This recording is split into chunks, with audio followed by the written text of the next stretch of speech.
It is not lost on me as I stand here today that since becoming the commissioner of the state police in January of 2023, these two troopers represent the 7th and 8th troopers shot in those intervening 34 months.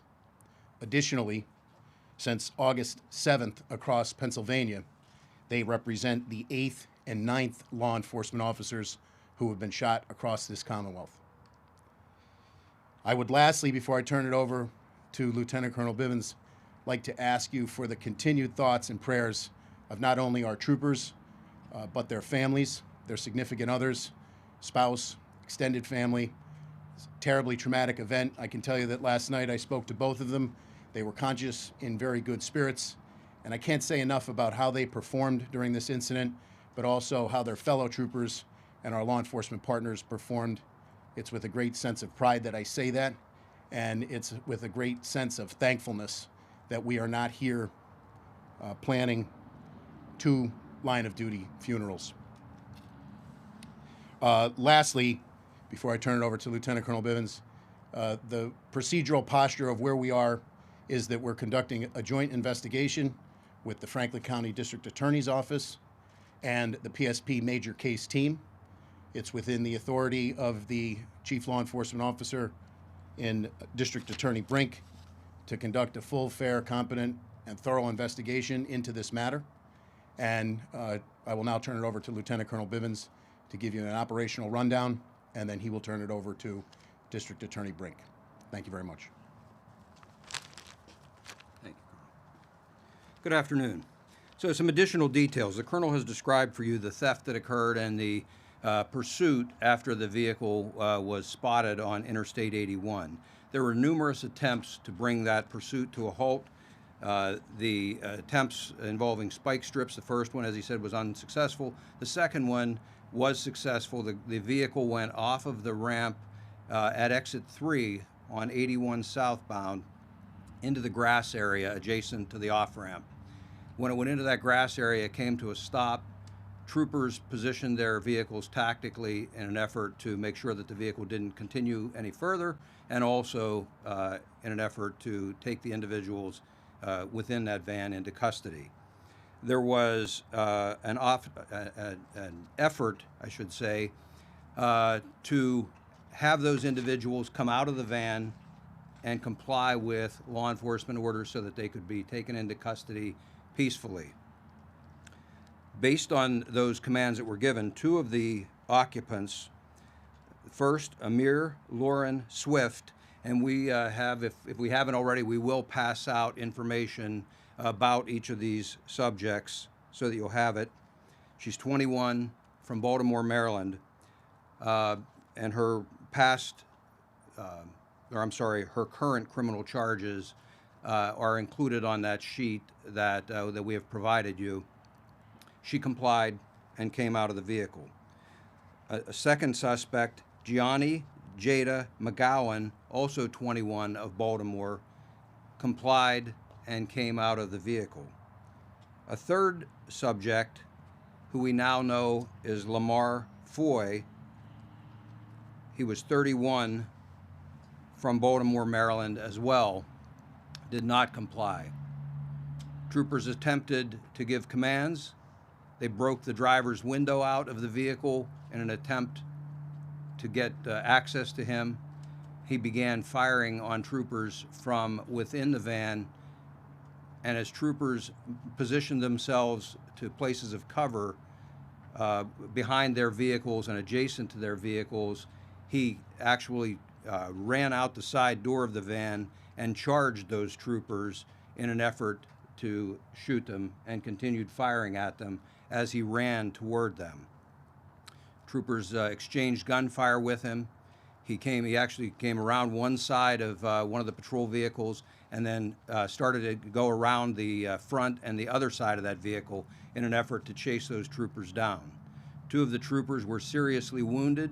I will tell you that, having watched the video, I'm incredibly proud of those troopers. They stayed in the fight, in spite of both of them having significant, serious wounds. They stayed in the fight until the threat was neutralized. The third trooper, fortunately, was not wounded.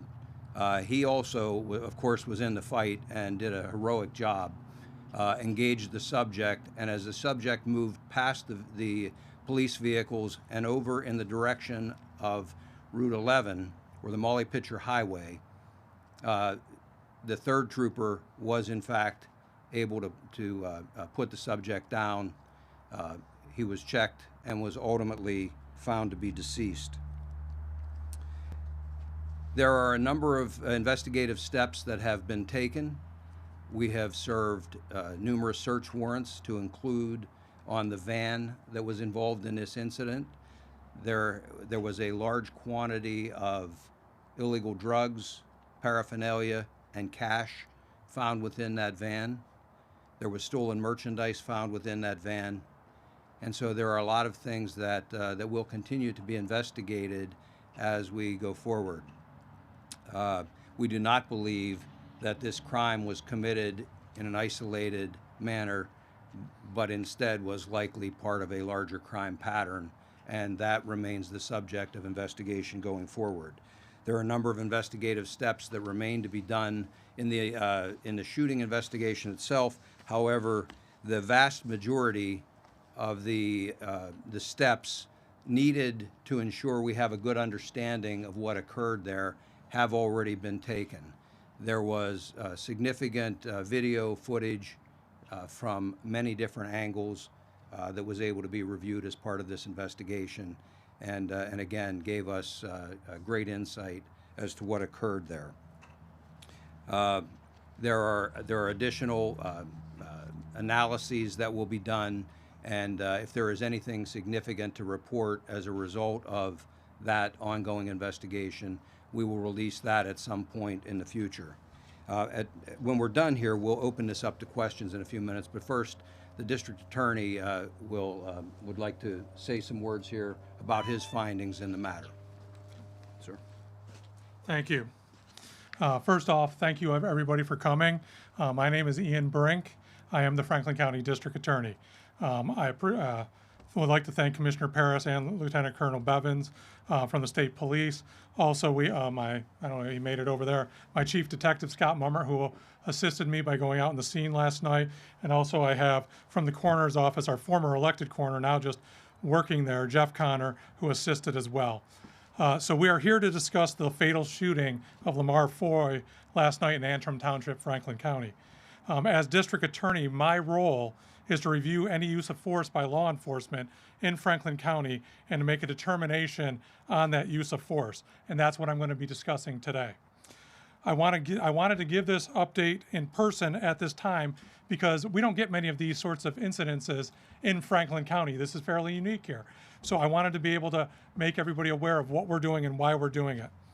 Between last night and today, investigators from the State Police, the coroner's office, and my office have worked together to gather the video evidence that's been referenced, process the scene, determine the chain and sequences of events that led to the police response that ultimately resulting in the shooting death of Mr. Foy. I personally, along with members of my office, reviewed the footage from body cameras and MVRs. Specifically, my first Chief Deputy District Attorney, Jonathan Faust, my Chief Deputy District Attorney, Enoch Jones, again, Scott Murmert, my Chief County Detective, and Chief County Detective Todd Baker from my office all went to the scene last night to have a better understanding of what was going on and to answer any questions or to assist the State Police as they're involved in their investigation. My staff kept me in constant contact and relayed all relevant facts as they learned them to me. In reviewing all of the known facts that PSP has relayed to you today related to what was seen on the video and the other evidence collected at the scene, I am confident that the troopers' use of force in this case was 100% justified. There's no question in my mind. The video and evidence in this case is clear and decisive. Foy fired a handgun at law enforcement officers multiple times, which resulted in 2 troopers getting struck multiple times. There's no question about that fact. Under the definition of justification in the law, the shooting death by a law enforcement officer was absolutely necessary in order for the troopers to neutralize the threat and to protect themselves and others from potential serious bodily injury or death. Again, the use of force in this case was not just justified, as all the law requires, it was absolutely necessary. Foy's intent was clear by his actions. He posed an extreme threat of deadly force to all members of the law enforcement that were on scene and potentially innocent civilians in the neighborhood, justifying law enforcement's use of deadly force against him. This incident again highlights the unbelievable important role that police officers play in our society. The absolute brave nature of the actions that took place are something that we should be proud of as a society and a community. Watching the video of what these officers did when a gunman not further away from me to you is shooting at them was absolutely incredible. And then the response of their other law enforcement officers when they're injured and coming to their aid again was amazing. It was one of the most amazing videos I've ever seen. And these are troopers that I see in court and talk to every day. I know them personally. And when you start watching these videos, it starts to make you sick, because the rest of us don't go to work under those circumstances, but these officers choose to do that and put their lives on the line for us. So we must continue to support the police and remember to appreciate that fact that they put their lives on their line for us every single day. Thank you. If there's any questions, we'll obviously keep in mind this is an ongoing investigation, so there's very little that we'll ultimately be able to answer, but we'll give it a shot and see where it goes. Anybody? Assistant here from WGAL. Yes. Will body-worn camera footage be released at any point in the future? Not at this time, as long as the investigation's going on. No. Okay. And was it bullets from Foy's gun that hit the troopers? Yes. Yes. And what was the firearm that he was using? It was a .40 caliber, correct? Yes. Yeah, .40 caliber.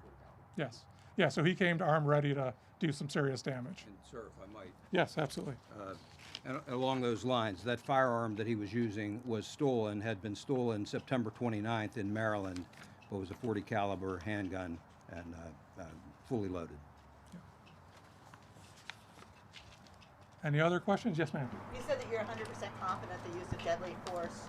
Is that your official conclusion? It is. Okay. And Yep, go ahead. I'm Sean Hardy. I've been looking at newspapers in Franklin County. So there were 3 primary troopers on scene Correct. when the gunfight took place. Yes. Okay. Any other questions? I'm Amber, also with Gazette Newspapers. Were there any pedestrians, motorists at risk of, getting in crossfire or, involved in any way? I think it's a little. I mean, there were obviously people driving around in the area. I mean, it was during, it was not dark out at that point in time. There's always the possibility that that could have occurred. Correct. Were So. businesses locked down in the area? No, ma'am. There was no time to lock those down. This all played out in seconds, literally, as the vehicle came down the ramp, went into the grass, and within moments, there was an exchange of gunfire. It all played out in less than probably a minute or a minute and a half. And that was that was at what time?